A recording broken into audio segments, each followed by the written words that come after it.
Aujourd'hui, on plonge dans l'histoire de Until Dawn, l'un des plus grands jeux d'horreur de l'histoire des jeux vidéo.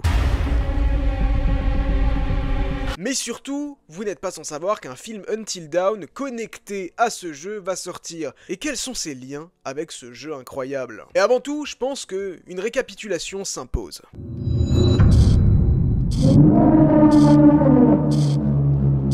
Tout commence par une soirée tranquille dans un chalet en montagne, avec des adolescents qui se disent « Ça va être génial, un week-end entre amis !» Tu sais déjà que ça va mal finir. C'est comme un film d'horreur mais en plus gênant. Un groupe d'ados, dont Sam, Mike, Jessica, Emily, Matt, Chris et Ashley, organise une blague épique à Hannah, la petite sœur de Josh. Le concept, c'est faire croire à Hannah que Mike, son crush, est également amoureux d'elle, alors qu'il sort actuellement avec Emily. Hannah tombe dans le panneau et se précipite dans la nuit glacée. Pas de chance! Mais attends, c'est encore mieux. La sœur jumelle, Bess, part à sa recherche. Et elles se retrouvent toutes les deux à tomber dans une falaise comme des personnages dans Titanic. Sauf que là, y a pas de Jack pour les sauver. Et là, spoiler alerte, elle meurt parce que c'est ça les conséquences d'une soirée, on rigole tous. Et pendant ce temps, y a un mystérieux truc qui les regarde en mode « Oh, j'étais pas là, mais bon, je suis peut-être impliqué dedans quand même. » Un an plus tard, Josh, le frère des jumelles, décide d'inviter tout le monde à revenir au chalet. Ouais, parce que si la montagne a tué sa famille, c'est sûrement un endroit sympa pour un reboot de vacances. Les ados arrivent dans la tempête et déjà, tu sais qu'ils n'ont rien compris. Une soirée détente entre amis, c'est comme une soirée Netflix, au bout de 10 minutes, ça commence à varier. Les relations sont tendues. Mike, maintenant avec Jessica, alors qu'avant il était avec Emily, mais j'y comprends rien, mais c'est pas trop clair en fait. Ah non, parce que maintenant Emily est en couple avec Matt, mais continue de flirter avec Mike. Enfin bref, y a rien de net. Et on sent que Matt, c'est vraiment le mec qui est là pour tenir les bagages, littéralement. Et on a Chris et Ashley, genre ils flirtent, mais vraiment de la façon super gênante, comme si la soirée se déroulait dans un épisode de The Office. Enfin, t'aimerais pas qu'on se moque de toi? Personne ne se moque de moi. Pas devant toi. Hein? Bref, ils se retrouvent tous dans le chalet, et devine quoi? Toutes les communications sont coupées à cause de la tempête. Parce que apparemment, il est impossible d'organiser un week-end sympa sans que tout le monde soit isolé du monde entier. C'est les règles du genre, tu vois. Tout va super bien, évidemment, et voilà que Jessica se fait enlever par un monstre. Ouais, par un monstre. Bienvenue à Blackwood Mountain, la montagne de tous les possibles. C'est là que tu te rends compte que le chalet, c'est un peu comme une maison hantée, sauf qu'au lieu de fantômes, tu as des monstres bien vivants. Et ces monstres, ce sont des Wendigo, des créatures cannibales que tu peux tuer avec de la trinitrotoluène, ou TNT pour les intimes. Tout le monde commence à paniquer, et à ce moment-là, c'est comme un jeu de société où tu dois choisir entre sauver un ami ou mourir de manière absurde. Si t'es chanceux, certains survivent, et si t'as pas de bol, tout le monde meurt. Et là, tu te retrouves en mode boule de nerfs parce que t'as raté un QTE, que quelqu'un est mort, alors que t'étais juste en train de manger une chips ou bien de swiper sur Tinder, ça dépend des profils. Alors que tout le monde se fait massacrer à gauche et à droite, tu commences à comprendre que les Wendigo ne sont pas juste des monstres de plus dans un film d'horreur. Non, ces créatures en fait sont issues d'une vieille légende locale, où en gros des gens qui après avoir survécu à un hiver terrible se sont retrouvés à un moment donné enfermés dans des mines, et ils ont commencé à manger de la chair humaine, et la malédiction veut que tu te transformes en Wendigo si tu manges de la chair humaine. Et voilà le résultat, des créatures immortelles et affamées qui attendent patiemment que tu fasses une erreur pour te manger tout cru. En parallèle, tu découvres que Josh, le frère de Hannah et Bess, en fait c'était un grand psychopathe, un grand malade qui voyait un psy, le Dr Hill, qui est présent pendant toutes les phases du jeu. Et Josh, il s'est dit, pourquoi pas utiliser de l'horreur pour faire une genre de télé-réalité où je fais peur à mes amis parce que je leur en veux et parce que j'ai quelques problèmes. Ils ont tous un secret.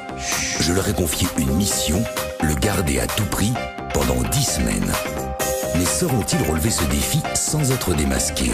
C'est Josh. Ayez un Josh, ou n'en ayez pas. Et à un moment donné, alors que Josh est démasqué et qu'on se balade dans les mines, parce que c'est le jeu qui veut ça, on découvre que qui ? Mais que Hannah, la sœur disparue, est bel et bien vivante, mais qu'en fait c'est devenu un Wendigo. Et fun fact, en tant que Wendigo, elle a toujours son tatouage, comme quoi même en tant que monstre, elle est toujours stylée. Mais imaginez Alien vs Predator qui revient, alors que vous pleurez votre sœur. Et il y a un personnage qui dans tous les cas survit, le personnage de Sam. Et du coup, les derniers survivants ainsi que Sam se regroupent dans le chalet, elle décide de le faire exploser. En mode Fast and Furious 12, Dom fait exploser le chalet.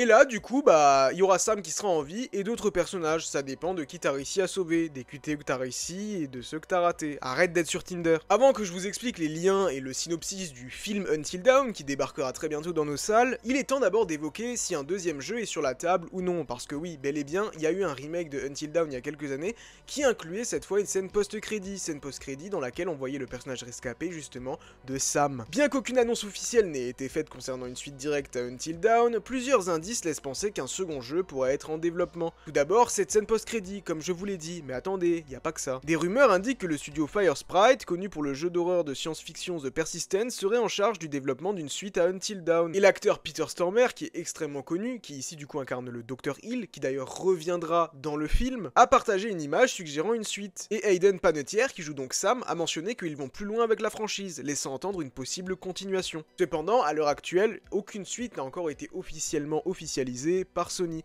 mais attendons d'être patients et attendons de voir les résultats du film, parce qu'évidemment je pense que ça va un peu jouer. Et donc le film Until Dawn, ça parle de quoi? Le film Until Dawn, La mort sans fin, est prévu pour le 25 avril 2025. Il suit Clover, et je ne parle pas de Clover...